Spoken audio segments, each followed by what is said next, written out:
എന്റെ പ്രായം 40. എന്റെ പേര് പെണ്ണ്, എനിക്ക് വയസ്സ് 13. വേനലവധി മാസം അത് ബന്ധു വീട്ടിൽ ഊണ്. ഓർമ്മ വച്ച കാലം തൊട്ടു കണ്ടു വന്നൊരാളെന്റെ പിന്നിൽ അറിയാത്ത പൊത്തൊട്ടു. അതിന്റെ പേര് കാമം, അതിന്റെ പേര് കാമം, അതിന്റെ പേര്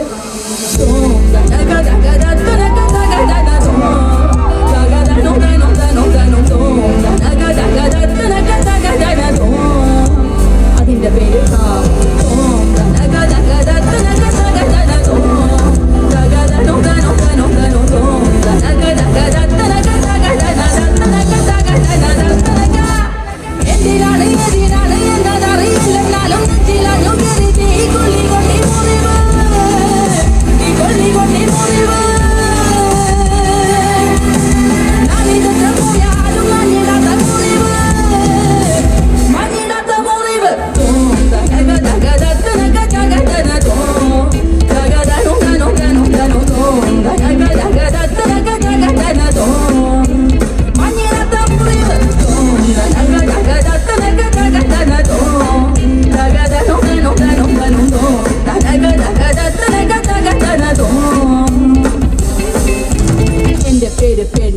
എനിക്ക് വയസ്സ് 22. പാടുപെട്ടു നേടിയോരെ തൊഴിലെനിക്ക് ദൈവം. കണ്ടറിഞ്ഞു നിന്നാലോ തുട്ടു നന്നായി കൂടും.